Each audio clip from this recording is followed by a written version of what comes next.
Abel took Cain as a brother, elder brother, for that matter. Cain killed Abel. God called out to Cain. Cain, where is your brother? Say, am I my brother's keeper?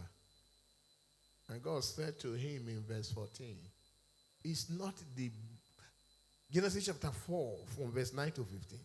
God said, it's not the blood of your brother crieth unto me from the ground. That is the cry of vengeance. Brethren, nothing is lost. You can do it secretly, but it is not lost. God pronounced 3 curses upon Cain. 3. You will be a fugitive. You will be a vagabond. And poverty will be your lot. As regards some people's poverty, it is a generational thing. Search the history of the family. You will know it is flowing. Who is a fugitive? Somebody that is always running away from prosecution. I be lawyer. Somebody that's running away from prosecution. There are some people, they are always running. Somebody is after them. Somebody is after them. Invisible forces are after them. They don't know. Everywhere they get to, they see witches and wizards. Something is wrong somewhere.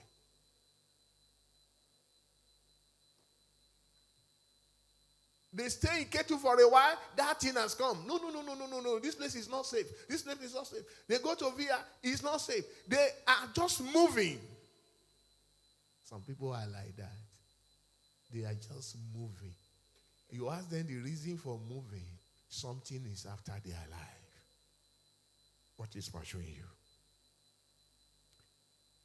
Vagabond, leading an unsettled and carefree life.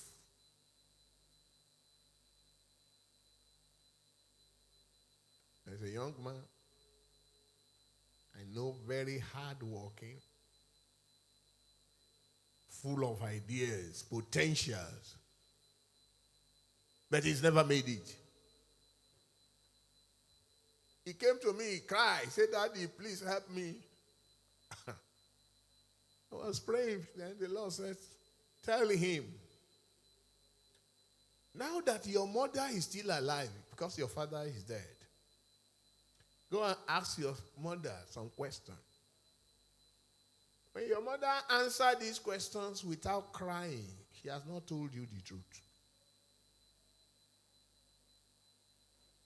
I said, when you go to your mother, ask question 1, question 2, question 3. By the time your mother finished answering the 3rd question, and she's not in tears, she has not told you the truth.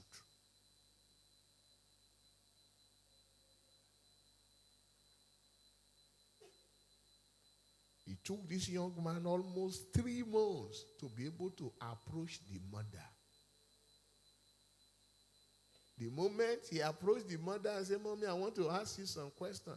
He asked question number 1. He said, hey, you have been going from house to house. Is that not the way you say it in Yoruba?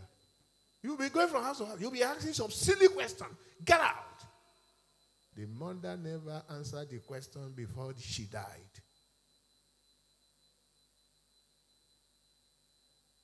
And I said to the young man, don't come back to me until your mother answered the question. So the young man could not come back till today as we speak, because the Lord showed to me that there's a running course that the mother knows about.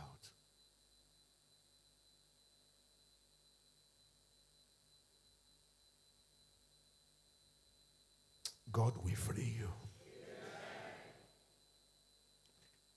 The generation that moved into Egypt, they were not slaves. But after the death of Joseph, They were declared to be slaves. And all subsequent generations born in that bondage serve as slaves. Why am I saying this? God looked at Cain. He said, look here, Cain. You are going to be a fugitive. You are going to be a vagabond. And you are going to be poor. And Cain happens to be the head of his own family. When the head is arrested, are the children not arrested? Tell me, are they not arrested? They are. The word of God said, our fathers have eaten a sour grape, and the teeth of the children are set on edge. As Cain was moving from one place to the other, running from one place to the other, that's how he's running with his family. That's why I pity most of you when you want to go into marriage. You don't do due diligence. You marry a man carrying a curse, or you marry a woman that is under a curse of being a fugitive. You will never have a settled life. You will be moving from one place because you will see all the witches in the community you cannot see. Somebody that is always after her life that is pursuing her. And when the woman is making the house hot for the man, you will relocate. I have one of my fine pastors those days, parish pastor. The wife is always seeing something running after the family. Up to today, they are still running. They have run out of the church. They are still running. They live, where they live, you cannot come because they will not disclose their address to you so that you will not disclose it to the enemy that is pursuing them. Ask who is seated by your side. Who is pursuing you?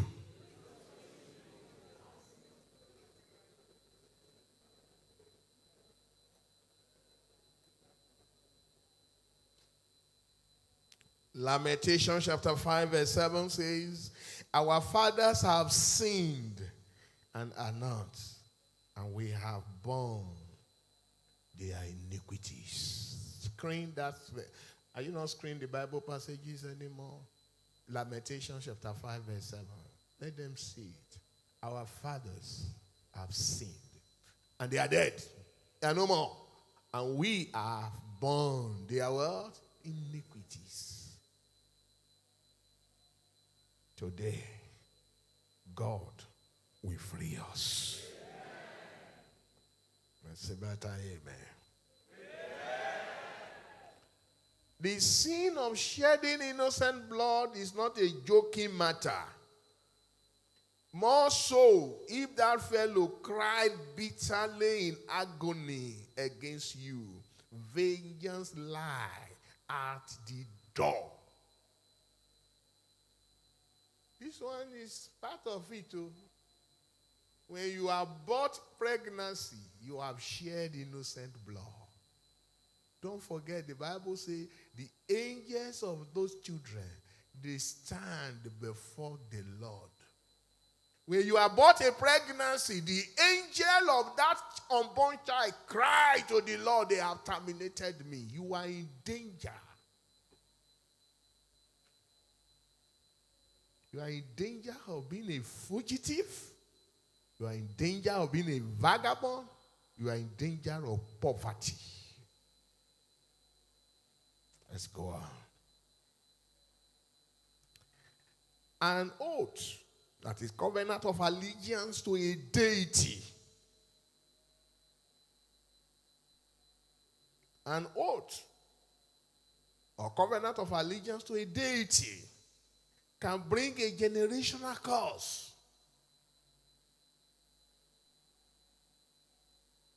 Deuteronomy chapter 12, verse 2. Deuteronomy 12, verse 2. Ye shall utterly destroy all the places wherein the nations which ye shall possess serve their gods, upon the high mountains and upon the hills and under every grain tree. Let's check Africa. Let's check our background. Where did our forefathers serve their idols? Under the tree. Some on top of some mountain. Some by the highways. That's where they erect their little gods. There is a city in Nigeria that 80% of the average houses have an idol they worship.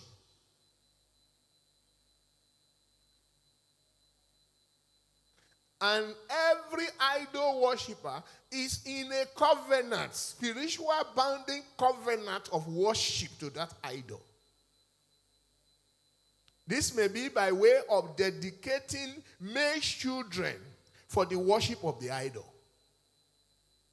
A covenant that every male child in this family will come and serve you. It may be by way of dedicating only the daughters for the worship of the idol. Only the daughters. Sometimes it is specific, the first son. Sometimes it is specific, the first daughter must worship this idol. Sometimes it is general. All the sons, all the daughters, everybody must come to pay homage to this idol every year.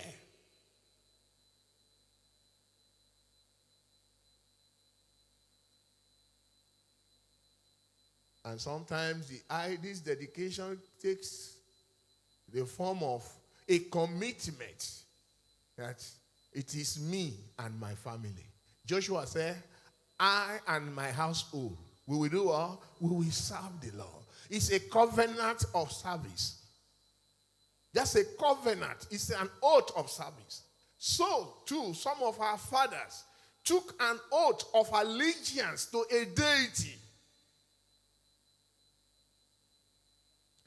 This is the root of ancestral and monitoring demons over that family.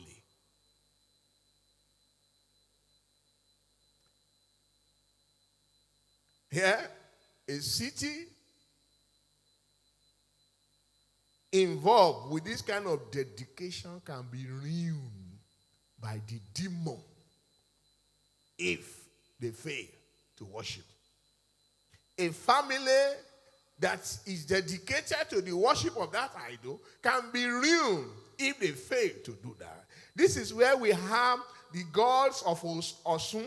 This is where we have the god of Ogun. This is where we have all these deities scattered all over the places in our various states and community.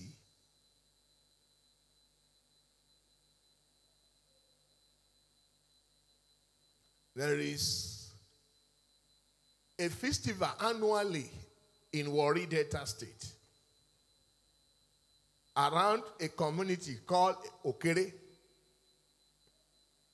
During this Okere festival, all sons and daughters in diaspora, they come home because of this feast. They call it feast. What is a feast? It's a celebration of a particular idol. It's a commitment. If you don't have Christ and you belong to that lineage, you ignore it, you play with your victory. Punishment is by death. Punishment is by barrenness. Punishment is by poverty. Punishment is by sicknesses without cure. It will just be running down. I'm talking about generational curses. It will just be running down. Just because of one man's decision. Maybe he's looking for power. Maybe he's looking for fruit of the womb. Maybe this thing is common with people that are looking for a male child. And they cannot have. They begin to consult oracles until The oracle asked them, what do you want to give me if I make you to have a male child? Say, that child and all subsequent children will serve you. Becomes a covenant. And they will now have a demonically sponsored son, thinking it's a human being. Nobody has the power to give a child apart from God. And the last point before we begin to pray. Can somebody remind me point number 1? Talk if you want to talk now. Giaza family, leprosy. Number 2, Rechabite family, oath. Number 3, invoke blood of the innocent dead one upon the family. Number 4, an oath of allegiance to a deity. To a deity. People that are having this kind of oath of allegiance, if you search through their life, they are always having altar of service, altar of worship. Little altar. Little altar here. He said, it doesn't matter now. It doesn't matter. It doesn't matter. Hey, I pity this convenient Christian generation. Because you didn't come for the VJ, you couldn't hear certain things. There is no generation that is in danger, that has ever been in danger more than this generation. We are in danger.